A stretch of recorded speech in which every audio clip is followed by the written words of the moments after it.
Welcome back to the Exploring Growth podcast. Today, I have the privilege of talking with Dan Sanchez, otherwise known as #Danchez on LinkedIn.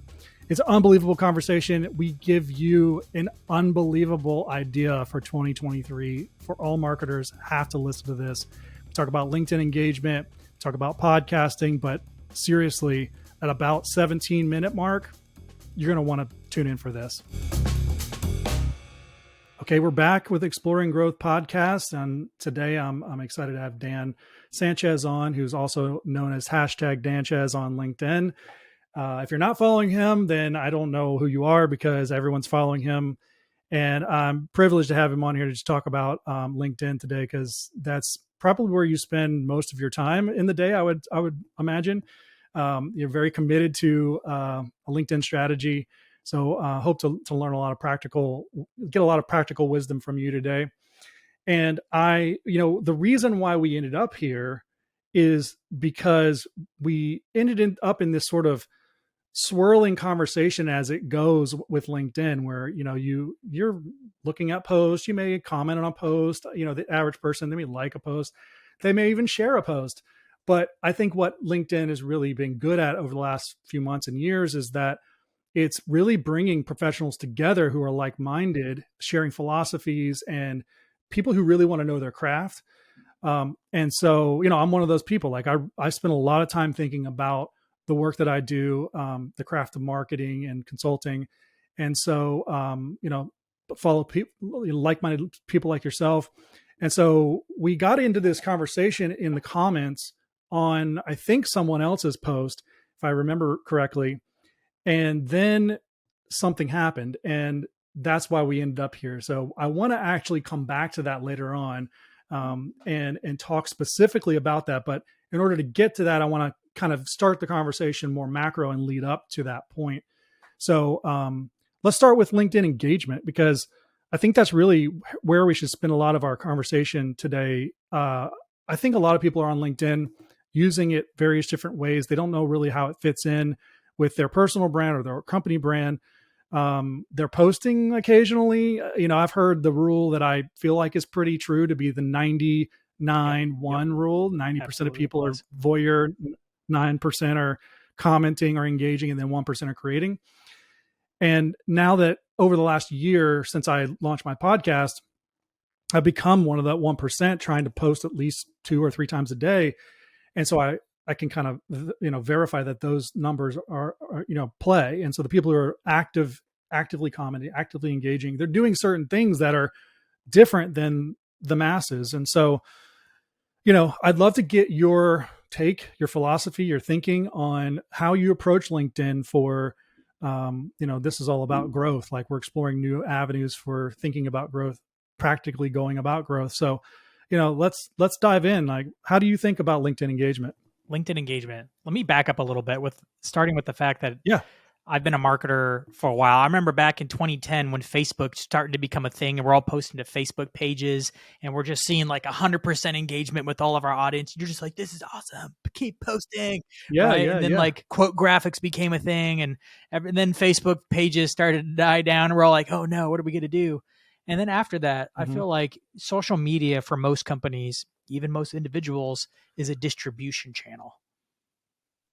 And that worked. That worked for a while. In 2015, that was a brilliant strategy to take your long form piece of content, break it up into small posts. That worked for a long time, but it's not working anymore because we're finally getting to the place where these platforms are maturing and we're starting to recognize the beauty of what they actually can bring, which is actually social interaction. But most of us were trained in a Facebook era where Facebook was really just people you knew in real life. It was like replicating that. Now, people who were good at Twitter actually figured this out early. And I was an early Twitter adopter. And maybe in the early 2010s, I kind of got a feeling for how Twitter could work because you could follow people that you didn't know in real life and have like interesting conversations with them there. I did that for a while and just kind of gave up on it. It was a lot of work and I didn't really get how that could be powerful. But more of an interest type of as they would say, an interest graph versus a demograph or geograph. Like people, it's not just people you know, it's people you have land interest Yeah, with. it's more of that, but it's still more of a networking thing. It's like who it's based Mm-hmm. on who, not what necessarily still. So it's somewhere LinkedIn and Mm-hmm. Twitter are somewhere in between something like a pure interest, which is TikTok, and a more of a social Mm-hmm. graph like Facebook, even though Facebook's now taking step to Mm-hmm. be more interest based and they're starting to introduce things to the feed that Sure. are not your friend's stuff or that your Yeah. friends are even interacting with. It's like, hey, we think you're interested in Yeah. this, Right. right? Right. They're trying to catch up. But where LinkedIn and Twitter are cool is that it's a little blend of both. It's still based on your network, it's still Mm-hmm. based on who you're connected to, but it's open. It's not just your friends. It assumes that you're going to connect with other people. It assumes that you're going to follow maybe a favorite author on Twitter, right? And that's the beauty of it. And I didn't really get it until I started working with the founder of Sweetfish, James Carberry, who's honestly one of the best friends I've ever met. And I don't mean like a best friend to me, though he's certainly one of my best friends. He's a best Mm-hmm. friend to lots of people. Like James Yeah. Carberry is like the epitome of how to win friends and influence people. He just knows Mm-hmm. it's I would say he knows how to play the game, but to him it's not a game. To him it's real. He's trying to build a lot of friends. And I guarantee you when he like someday when he dies, it's gonna be a lot of people at his funeral. And all of us collectively will probably agree that the wake will be more of a party because that's how James would want it, right? Yeah. It's gonna be fun Yeah. Right. Right. because he's just that kind of person. He's the one who really showed me that if you want to do well here, it's good to build relationships with people. But like how do Mm-hmm. you build relationships? It's not by standing up on a box and getting a crowd to pay attention to you. It's one to one kind of a Mm-hmm. thing. And that's where we met. I Yeah. showed up in somebody else's Yes. conversation and just tried to be extremely helpful. I actually have an acronym that A I human stick to. too. I try to be like water, H2O, two H's, one Yeah. O, helpful, humble, and optimistic. I try to look at the bright side of things. I try to be helpful, and it's hard sometimes because you're like when someone says something that's just totally off, you're like, don't do it that way. Yeah. I can see how you would think about Yeah. it You that want to. way. I found that it Yeah. works Yeah. like this. So you're trying to be humble and helpful and optimistic, always trying to Yeah. bring warmth into the conversation, trying to be as helpful as Yeah. possible. And the way I do it that I find that gets a lot of traction is I use Loom videos. And I've also gone back and forth Mm-hmm. between Loom and Bomb Bomb. Personal video in Yeah. particular, regardless of the platform, is what's really powerful. And because Yeah. so few people do it, even though everybody's aware that it's a thing, like it could be done, it packs a Yeah. punch. It leaves a different So, impression. so before we get into that, I wanted to just take a second and what you're talking about resonates, of course, with me because this is the same way I think. But maybe a couple of years ago, 2, 3 years ago, I had this as a consultant. Frameworks are my thing, like methods and frameworks, and like how can I visually demonstrate what it is that this concept. I came up with this concept called the intimacy funnel. And no one's heard of it because it's super weird to say that. So that's why I've never really done anything with it. But it's basically, in more practical form, if you were to outline taking someone from being a complete stranger to your complete best friend. I mean, literally, those are the words I use. And so I love that thinking because it's not that you will be best friends in real life with everyone, but that mindset of saying, how do I add value in an honest way that is not me preaching at them or not trying to solve their problem, but it's just coming alongside like you would Yep. with a friend, listening. There's a Yep. lot of listening involved, and doing it. What I found is it is one to one. It's a laborious, labor intensive thing that scales over time because that one person, it becomes incremental at first and exponential in time because that one person that you really showed love to, they have a whole network of people that now they trust that credibility. So I agree 100%. So continue. It's funny. I just had someone message me today, and it was an automated message DM that was a Yeah. dressed up pitch. It was a better dressed up pitch than normal. It was somebody Yeah. messaging me on behalf of somebody else. It was actually very well worded but you could feel it. Mm-hmm. You could feel it like this Mm-hmm. is going to be a pitch. So I click off and there's a video Mm-hmm. there, but it's not personalized. It's a video saying like, hi, I'm the CEO, so-and-so, and I had so-and-so reach on behalf of me to start building partnerships. Mm-hmm. And I want to know, blah, blah, blah. Would you like to take a meeting? I have a link below. It's a really simple landing Yeah. page, very clear, well put together. And I messaged the guy and I'm like, no, thanks, man. Don't need the pitch today. He's like, it's not a pitch, it's a partnership. I'm like, tell me, did you copy and paste the message above, or is this sent from an automated software?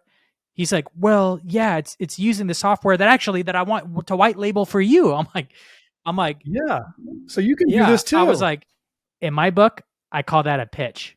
And he put a little like Yeah. digital laugh Yeah. emoji. He's like, yeah, I guess it is for me too. He's like, just curious, Yeah. what's your method? And I'm like, so what did I do is I open up Loom, I hit record, and I say, Yeah. hi, so and so. This is how I like to roll. I do it one at a Yeah. time. It's the unautomated, Yeah. unsexy way of doing it. But I guarantee Yeah. you, you could automate this message that you're sending out to 1,000 people. But if Mhm.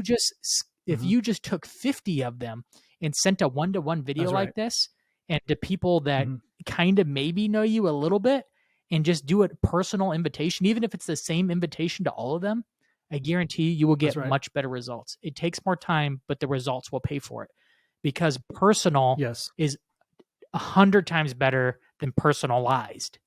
The reason why Yes. personalized is even a thing is because there's all these automation companies trying to sell you software. Screw Mhm. personalization, make it personal. It pays. Mhm. Be a human. Yeah, 100%. So I and I don't know, maybe in last quarter of last year, I ran an experiment with 3 different tests on cold email. And one was in this vein of hyper personalization, hyper human, meaning, I did research on each prospect. I created a loom with my ideas, and I sent them a handwritten manual email with a link to the video. It had the animated GIF in the video, the whole deal. The next one was more just, hey, I came across your stuff. It was still warmer than trying to pitch. It wasn't a pitch, but it was scalable because I could just put their name in it and send it. And then the last one was a test in using AI to write the copy, but it was a similar version of the second one. I mean, I have the numbers to prove it. That first one took me hours and hours and hours and hours because I had to sit there and research their company and think about their business. But I had more than an 80% open rate. That's Yep. It's huge. unheard of, right? When the open rate was, I don't know, 3% or whatever, 4% on the second one, and same for third. Um, so to your point, I was experimenting with this idea of like, what if I'm just straight up human out of the gate? And it works. But I think it kind of begs the question of, and since you do a lot of this, how do you work this into your everyday, right? How do you, there's got to be some kind of framework in terms of how you go about it. Just can't be chaotic, because you'll spend all day every day doing this and not get anything Yep. done. Well, I've gone through different seasons with how much time I'm spending on LinkedIn. In the very beginning, Mm-hmm. I was like obsessed with it. So you're talking like 3 or 4 hours a day, which Yeah. is Yeah. ridiculous. But like honestly, to get to the point where Yeah. I actually had influence, it took that long. So I was posting 3 times a Mm-hmm. day, and Sure. I was waking up early in the morning to start at, I don't know, 5 4. I was waking up at 4:30, probably hitting it from 5 for an hour and a half, kind of making my Mm-hmm. first post, and engaging with a lot of early people who are waking up in Europe, or I was in Central Time and engaging with the other early Mm-hmm. people, because there was a number of other people that I knew were doing this early on. Um, Other influencers out there that were engaging early. So I would engage with them. And it's funny, I would almost prime the algorithm early in the morning to like get my posts that were coming in at 7 or 8 a.m. to like to get more influence, because it really is based Yeah. on Right. engagement. The more you're engaging with other people's stuff, the more your post gets seen. And Yeah. there's a reason for it I can dive into. I'll skip that now unless you want to dive into why that Yeah. happens. And then I would spend maybe an hour to an hour and a half of work time, and my company loved it when I did it because I was bringing them in a lot of money doing it, and sharing lots Sure. about podcasting and stuff. So it was very good for the company. And then maybe another 30 minutes in the evening sometime, kind of like wrapping up conversations that were lingering from posts that were still catching on and Mm-hmm. maybe being engaged with people on the West Coast. And I was Mm-hmm. doing that every day for like a solid 5 6 months. And then it started winding down. And now I'm at a place where it's kind of like leveled off a bit. And my Yeah. audience has Yeah. certainly started to hit what I call the audience growth ceiling. because the people I engage with at the beginning maybe aren't as active on LinkedIn anymore. Or maybe my content's Yeah. become a little repetitive for them now. They've Yeah. tuned out. And I have a new growth curve I need to get into. I'm still trying to figure that out. But now it's probably, I schedule an hour a day, from 8 a.m. to 9 a.m. And that's my first hour of the workdays. Not only posting, Mm-hmm. but also engaging with people for an hour. That's messaging, that's comments, that's doing lots of Loom videos. And then throughout the day, I'll just log on and message people. When I have downtime, I have my phone with me. So I'm like engaging people from the phone, engaging people on desktop, just kind of always keeping the conversations going. Yeah. And I could see now that you've hit somewhat of a plateau, probably from, compared to your original days. Now you can actually sit in the comments and spend more of that one-to-one time, because you're spending less time creating posts or posting. I mean, you're probably posting still a lot, but those one-to-one conversations we're talking about can get more enriched because you're talking to a lot of the same people you've been talking to for months and months on end. Yep. There are some people that have stuck around that have become, I don't want to, let's see, it's funny because I like to call them friends, not fans, because we are genuine friends. I've had a lot of them on the podcast. Yeah. I've talked to them kind of like we're having a face-to-face conversation now. Even a few of them I Yeah. pulled in as a group of like, hey, let's figure out how to grow our LinkedIn stuff together. And I pulled a bunch of people that even had smaller followings than me to just, I wasn't necessarily coaching them, though had them. I definitely had the larger following of the group, but I was like, Yeah. let's just all of you should be friends if you don't already know each other, and let's do this together For because sure. we can all learn from one another. You're all pushing into it, and a lot of them have gone on and have had more success because of that. And the more connections you can make with yourself by helping people and helping them make connections, you really are going from audience over to community, because you're starting to Mm-hmm. make introductions to other people. You're starting to tag people and pull other people into your conversations with other people. Yeah. And that's a community. It's no longer an audience anymore. You're connecting people. You're leveraging the people that you know to help other people now. Yeah. And I think people will see that you are authentic with what you're doing, because when you pull someone into a conversation and it has no benefit for you, there's a real, genuine outpouring there of, wow, you have this following and you spent time to think about me and bring me into this conversation. That goes a long way. And it really goes to the point of the philosophy of being human, being humble, as you mentioned, and treating people like humans. Yes, absolutely. I mean, and it's been working well. I can tell you that I keep doing the Loom things because of the comments I keep getting back, and they're slow and steady. Yeah. I leave a few of these every single day, and I don't even keep Yeah. track. And I think you asked me like, what's the metrics on it? I'm like, I don't know.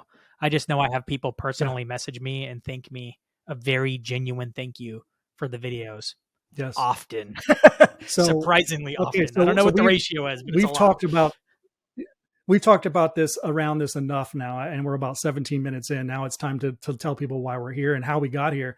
We're talking about this Loom thing. So it was a cool experience for me that I'm in commenting on someone's post, and here comes Dan, and he comments or replies to my comment with a link that's a Loom link. I use Loom, so I'm like, oh, he put a video for me.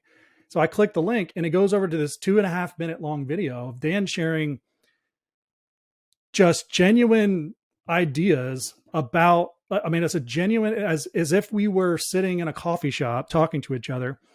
He just turned on his screen, hit record, and sent that video directly to me as a response to my comment on this person's post. And it blew my mind, because I was thinking, why haven't I thought of this?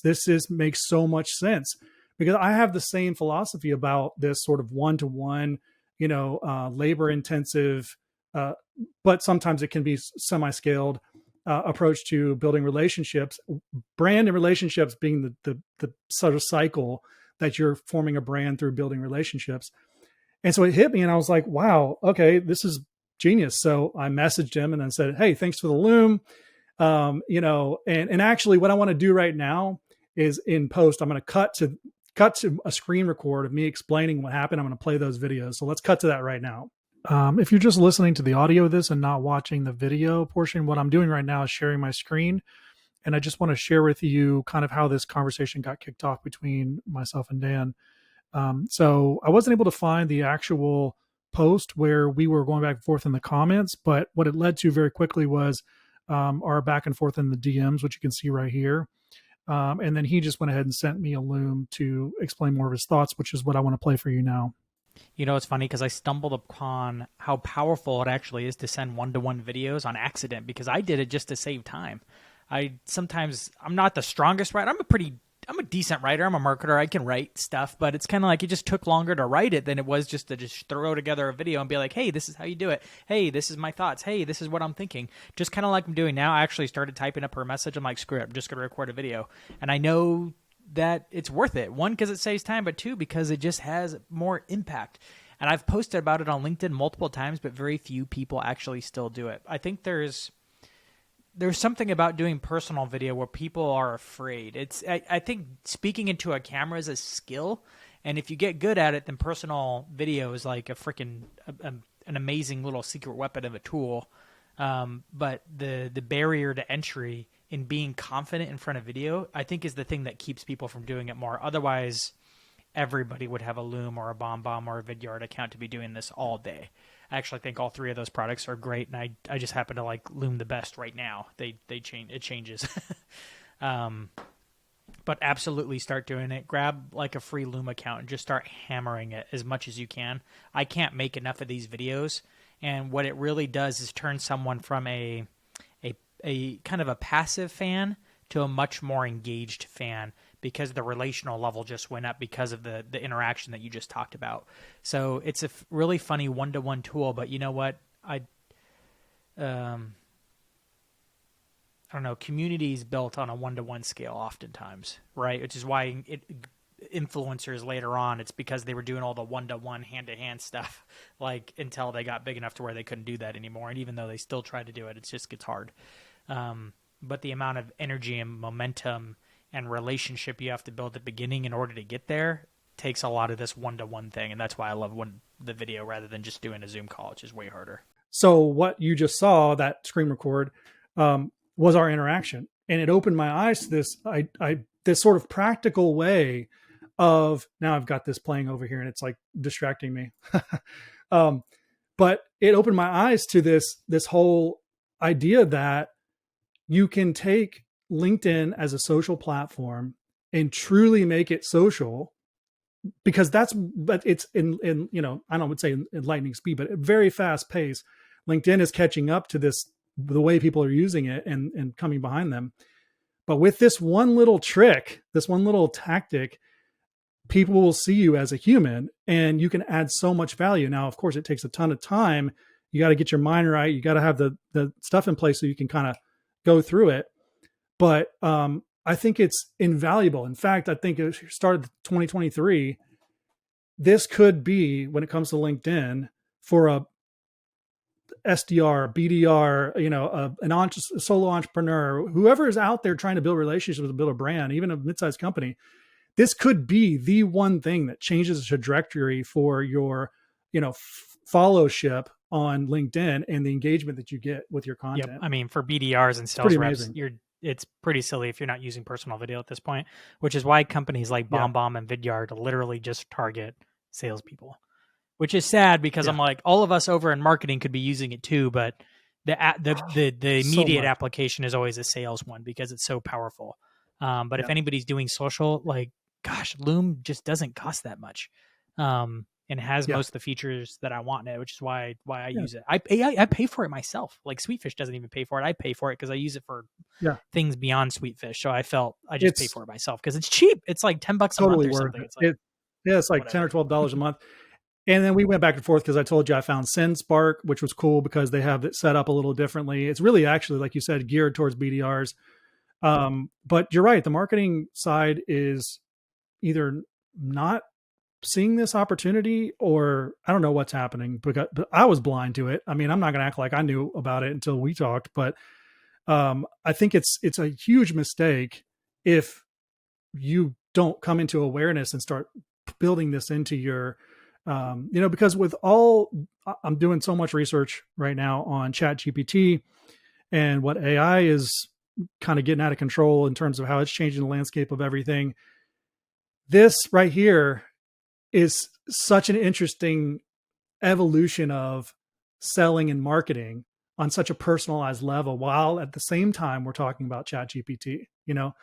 It's an interesting time to be in marketing, I think. Yeah, it'll be a while before things like chat GPT can catch up to leaving personalized one-to-one video where you're trying to be helpful and genuine and all Yes. that kind of stuff. Yes. And I'm I like, think that's going to take a the while. the day AI is doing that, dang.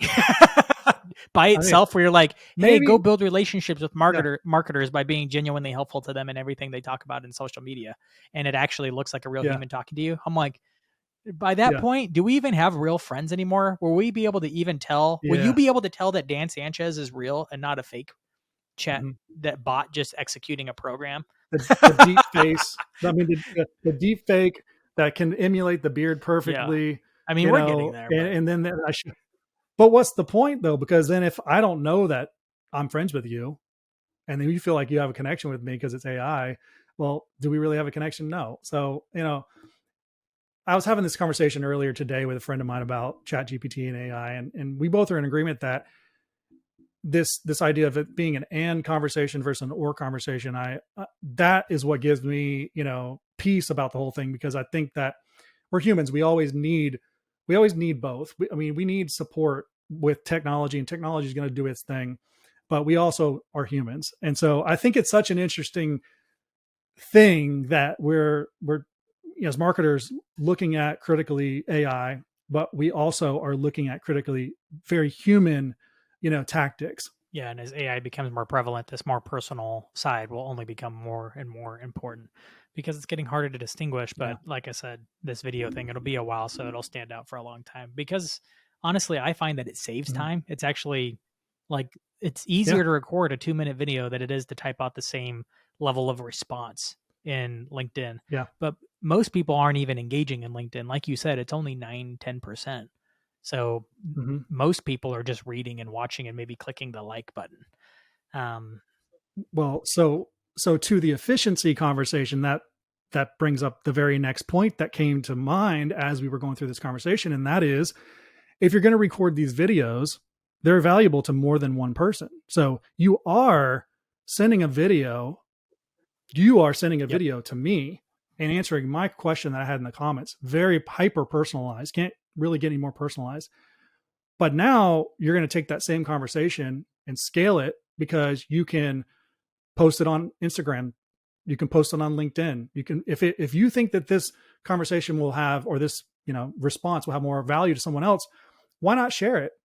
So that was the second sort of like, wow, okay, this is a whole new way of thinking about effectiveness and efficiencies at the same time with content. And then I think that you sent me an example, which I can share too, of someone that sent. I mean, if you're Mhm. okay with it, someone sent you an example, um, just like as we were having the conversation, like, hey, why don't we turn these videos into social clips?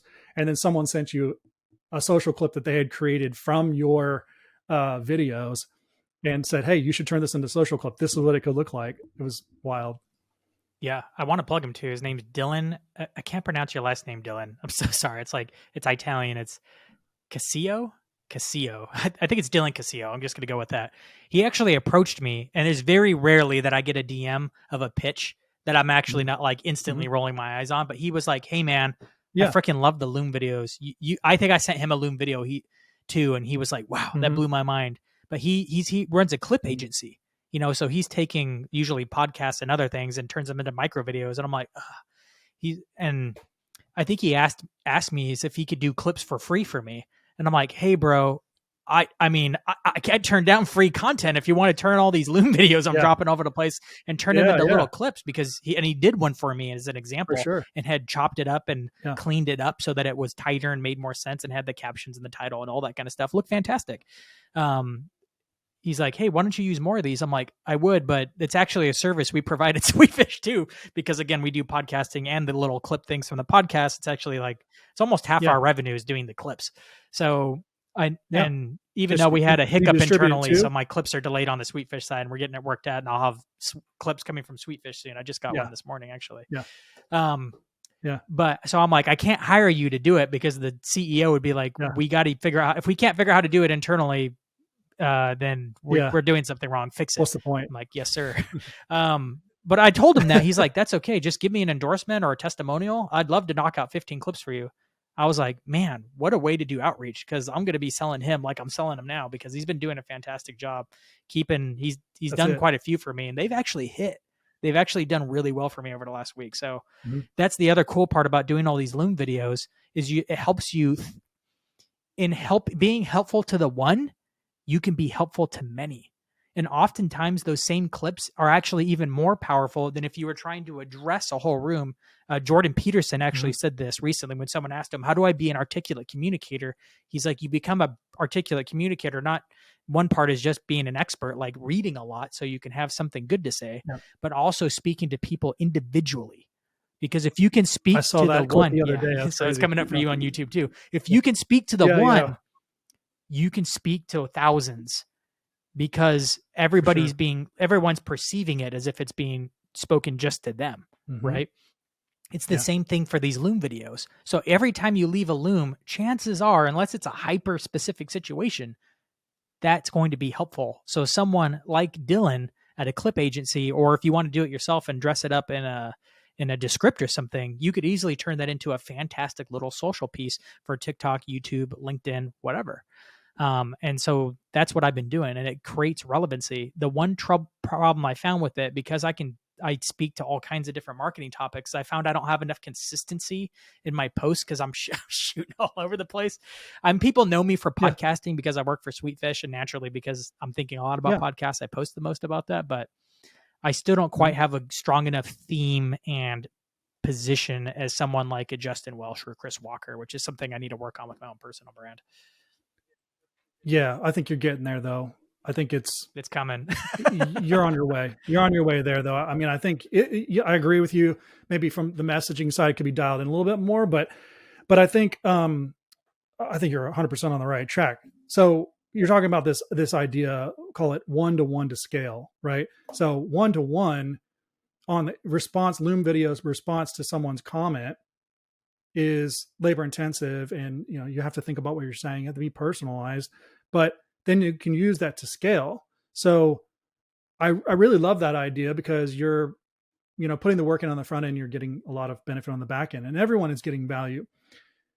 And I'm interested to see how you think about that when it comes to podcasting, because I did want to get around to podcasting, because to me, I feel like that's kind of what we're doing here to some extent, right? We're having a genuine conversation 1-to-1, but it's set up. The premise is that it's for scale.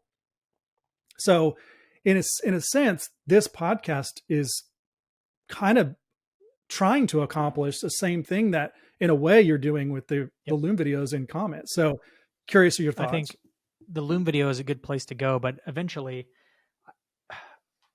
this is kind of how we approach it.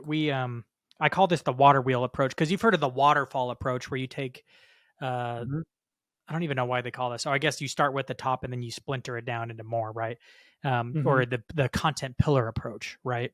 You take your Yes. one piece and Yeah. splinter it out. But if you're starting with small Mhm. pieces, it's kind of like it starts off as a one-off piece, and then I call it the water wheel approach, because it kind of creates this flywheel, because you're doing small little chunks at a time and just keeps the wheel moving faster and faster. You start off by Mhm. answering individual questions. And then of course you make the Loom videos, you post it on social, and most of them will do pretty well. Probably because you're answering real questions and not just wondering what people are Mhm. talking about. You're answering questions they're actually talking about. But every once in a while, one of them freaking hits hard, and it goes Yes. not super viral, but kind of viral. It goes bigger than your other posts. And I Yeah. just had one of those happen last week Yeah. on the audience growth ceiling, which is where our conversation got started, was on that post. Okay. And it's not my most viral post, but it's probably one of the most deep posts, where the amount of comments and the Mhm. depth of the comments, of the back and forth, and the amount people wrote in the comments, was probably the deepest post I've ever had. From that one post, I've probably created another 10 ideas, another 10 videos because people are asking questions, so I'm fleshing out the idea, and it's creating more Loom content. Mm-hmm. And now what have we done? I've scheduled a live podcast we're going to try the LinkedIn live next week with this. But we're going to talk about this topic of the audience growth ceiling and then flesh it out even more. So it becomes a pillar post that I then, using all the other Loom videos, flush back out into a lot of small pieces. So you use the small things to test. They're almost like little bullets, or what Jim Collins calls like firing bullets before you fire cannonballs, just to test. And then one hits, it's like, ding, you're like, ooh, shoot the cannon, right? Put more thought into that idea and develop it out into something really worthwhile, and then make it big. If it still hits hard after developing it out and developing out all the subpoints of it, maybe you need to develop it more, right? And that's how a lot of books are written for people who grow audiences. They're actually testing ideas, and then bam, it becomes something. Alex Hormozi, go to his Twitter channel. Every single tweet is just a random thought he just throws out. And each one that scores or like has enough comments and reaction, he flushes out into longer videos. So most people are doing this naturally, but how you do it differs. Alex is just throwing out ideas on Twitter. I'm actually making Loom videos, and I find my approach, I don't know, Alex is pretty brilliant. So hard to replicate what Alex is doing, but I find that my approach is probably easier for most people who are just getting started, because anybody can sign up for Loom and just start having conversations in one-off videos.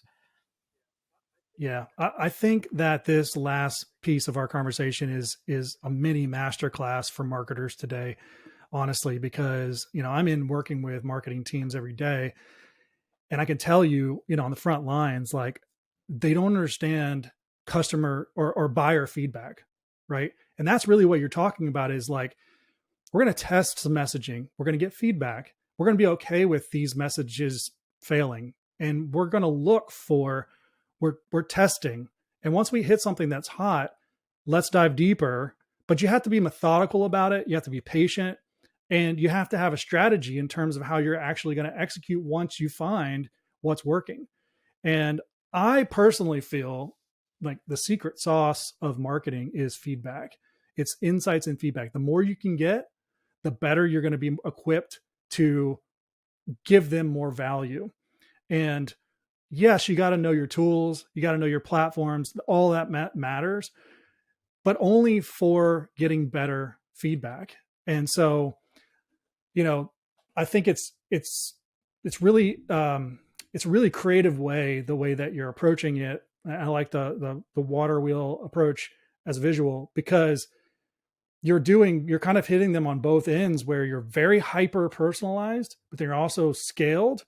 And the scaled, if you give it time and you're listening to the personal side, becomes so much more effective for the masses, because there's a really good chance that the masses are thinking and having the same concerns that are hitting on the one-to-one. I love it. So one more question for you about podcasting, because I'm curious to know, you're probably more in the middle of it than I am. With podcasting, if someone has a podcast and they've just gotten started, or they maybe had it for a while and it's plateaued, or thinking about getting into it, where is podcasting right now? Like, what's the landscape look like for podcasting? I've recently heard some people say, podcasting is plateaued, and no one's starting new podcasts, and if those who are, they shouldn't have them, and negative.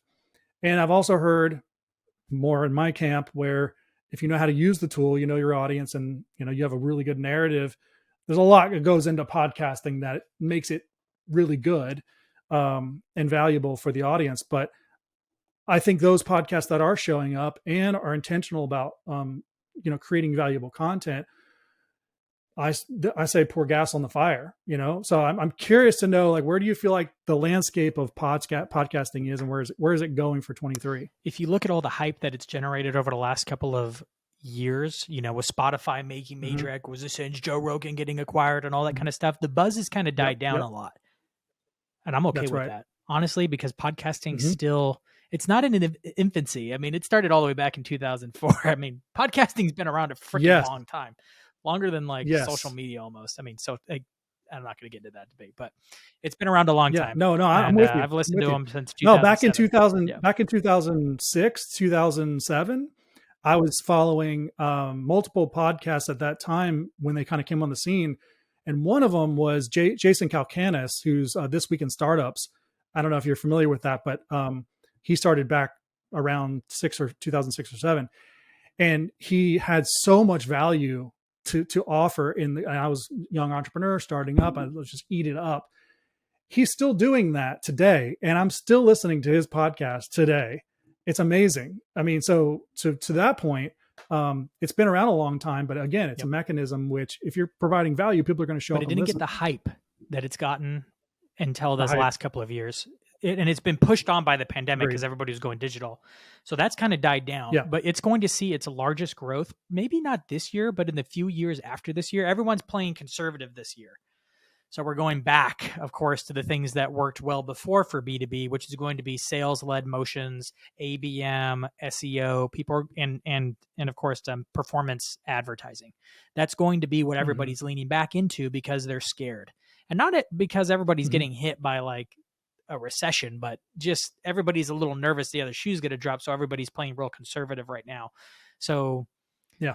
everyone's going back to that. A lot of my clients are really interested in turning their podcasts into ABM machines right now. So I'm like, okay, if that's what you want to do, and that's the strategy for your marketing department, a podcast is like a Swiss Army knife. It can accomplish so many different objectives, but not all at once. So if you want to do ABM, let's do ABM. Right. Let's make it a relationship building machine, genuine relationships, and also make great content with it. Let's do that. So I'm a lot of my clients are going in that direction. But where it's going and where Sweetfish is positioning itself for is, we know podcast is going to be, has to be beyond going, it has to be more than just interviews.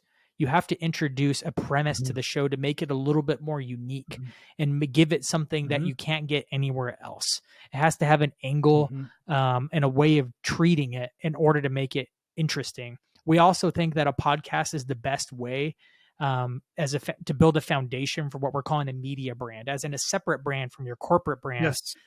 but can actually become a separate piece. Because let's look at like journalism, for example, right? What do you do with journalism? Oh, you find topics, you find people that are subject matter experts on those topics, you interview them, you craft a story out of the interviews. What are you doing with the podcast? You find a topic, you interview experts, and then you turn that into different types of content. I'm like, just use a podcast. Of course, there is a skill set to doing better journalism, and we should just study journalism as podcasts and learn how to ask better questions, how to find the story, how to find the angle, all those things. Just learn how to do those as marketers and use that as your basis to build a separate media brand and build a newsletter, but build content channels that are all specific to those, specific to the media brand. That way you can set a whole separate brand aside that can have a separate and broader positioning than your corporate brand, which needs to be positioned around your product, as it should. And the website should be optimized for sales. That's what you expect. That's what you hope for. Your media brand can be optimized for audience growth. It can be positioned around all the things your buyers love. It can be the source of information or entertainment or education, or a mix of those, depending on what your ideal buyers actually want.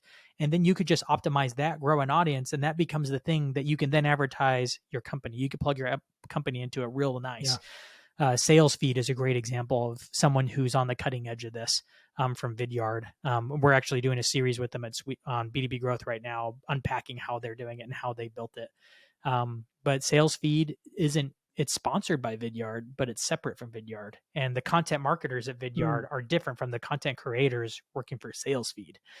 So we think that's the future, and that's where we're diving in right now. We're in the very beginning stages of trying to build that kind of media brand category, along with other people who are on the tech side. We're hoping to become a service provider in that emerging category. Yeah, I think you're on the right track. I've had this sort of philosophy for some time now that I think every company, and if you want to call it every brand, however you think of your company, should be a publisher. Yes. And I did a lecture at a university here recently where I put together this hour-long talk that basically laid out all of history, going back to the beginning of cavemen and women, where all you could do is sort of make noises.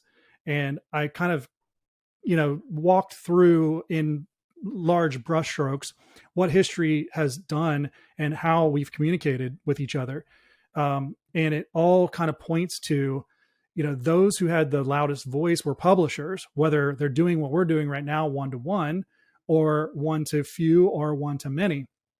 And this terminology of a media brand just puts the last little corner piece of the jigsaw puzzle together for me, I think, because that's really what I've been saying this whole time, is that the philosophy of publishing is true, but it has to land in as a separate kind of mechanism outside of your company brand, even though there's cohesiveness and there's, the connectivity.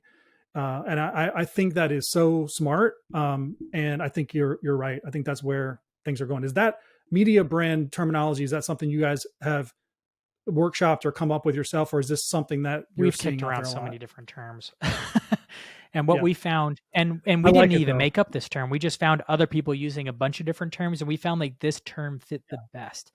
And what we did do is well, how do media brands differentiate between what people are currently doing with content marketing? Is a media brand different than content marketing? Where they're like, no, a media brand still falls under the content marketing umbrella. And if you've seen like the content marketing documentary, fantastic documentary by the Content Marketing Institute, watch it. A lot of the things they highlight in there are actually media brands. But what most people, when they hear content marketing, they're thinking of publishing on their corporate blog, right? Which is what we call a corporate brand. And we did a whole podcast episode on what we're calling the 3 content marketing motions to create some differentiation between corporate brands, personal brands, and media brands. All 3 can play well together and they can overlap a lot, but there is a difference between these 3 entities and how they can be used. I like the term media brand because I think it's going to make sense immediately for marketers to adopt. So the adoption rate will be higher by marketers. That's what we picked. Yeah, I like it. I mean, we are 45 minutes in and I would love to keep talking with you, but we both got to get back to work. And as you can see, the gods are shining on my face right now because the light coming through my window is crazy, but would love to have you back. And I'm working on building some panels of various different voices. So I'd love to have you be part of that.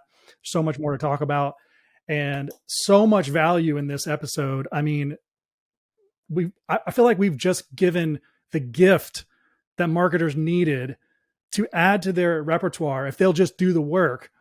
And by the end of 2023 could have so many more inroads with real solid relationships. Talking about ABM, that Loom, like whatever platform you use, that video response one-to-one is powerful. Well, fantastically. It'd be great to be back. Right. Thanks for all your support for the concepts. Yeah, of course. Yeah. And what are you working on right now that I can tell people about? Gosh, that's a good question. I mean, I'll obviously tag you on LinkedIn event that we were doing and are now gearing up for the next one. When does this episode go out?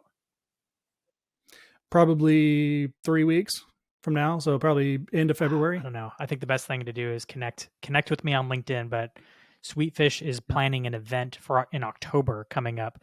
That's going to be fantastic. Okay. It's called Content Camp. I haven't even, so you will break the news on this if you publish this in 3 weeks, because I probably won't announce this officially on my own LinkedIn until March. But we are planning an event around media brands, and it's going to be called Content Camp. And is it a physical event? Physical event. It'll be a small event. It'll be intimate, to use your word. But we're going to have a lot of friends. Yeah. It's going to be a really fun event. That's awesome. That's exciting. Cool. Yeah, I'll definitely tag you and when we put the clips out on this, so you can respond to everybody with a Loom video. Fantastic. As always, appreciate you tuning in. If you like this episode, please reach out to me on LinkedIn or to Dan. We would love to connect with you more on a one-to-one basis, since that's sort of the premise of everything we were just talking about. Also, if you are liking all these episodes, please go to Apple, Spotify, YouTube, wherever, subscribe, like, comment, but leave us a review. Rate this podcast. I need to get this in front of more people so they can see what I'm talking about and who I'm talking with.